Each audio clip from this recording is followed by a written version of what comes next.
Hello, friends. Layer 1 and Layer 2 of my plan to replace my income have utterly failed, and I could not be more excited because it gave me what I needed: focus. Now, with Layer 1, that plan was to create a tutoring service, and I believe that service will eventually work. Thus far, I have one person interested.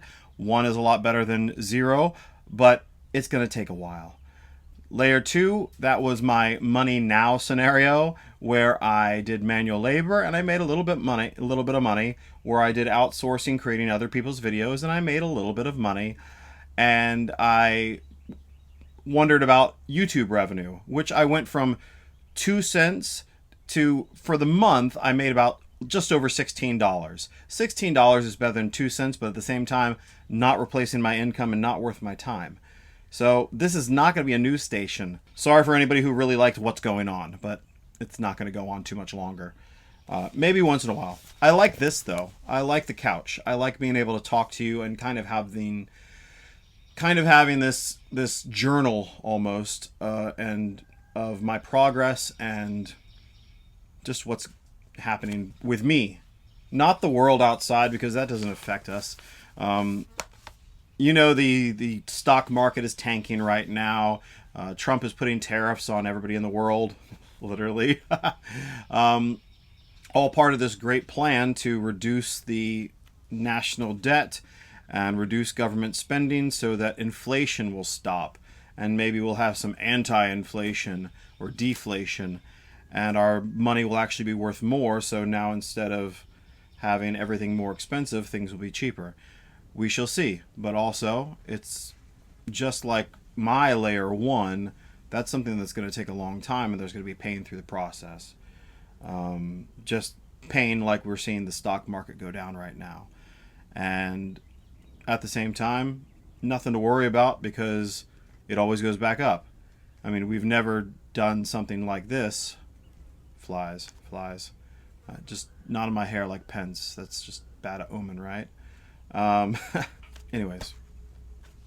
So Layer 2, I made some money, but not enough to replace my income. What absolutely will replace my income is another job, of course.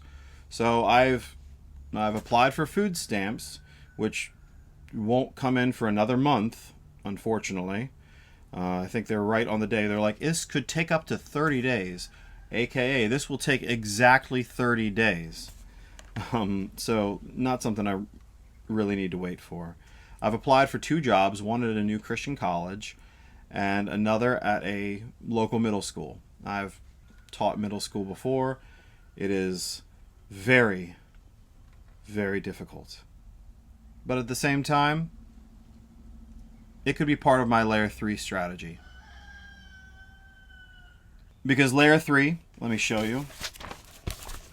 Layer 3 is my book. I've been working on my book for 15 years now. Writing it, rewriting it, making it better, having ChatGPT grammatically correct it, but not change anything because it's horrible at writing. And it's going really well. I've spent the last 2 weeks basically writing a chapter per day, and I'm almost done. I thought I was done before, but I realized I could improve the story and write a little bit more. Now it's up close to about 220 pages. It will probably be close to 250 to 260 when it's done. It is a story meant for kids, middle school age, between 10 and 14. More will like it. It's a classic story. It is an adventure. It's an allegory of Christianity. Surprise, surprise. That maybe you'll catch on if you read it. And if you don't know that it's an allegory of Christianity, you might not catch on at all, because it's just a great story. But I'm really excited about it. And having everything else fail allowed me to listen to God. Because every single time I've prayed over the years about what I should do, God has always told me the same thing. He says, I gave you your story. I gave you your book. Why don't you just write that?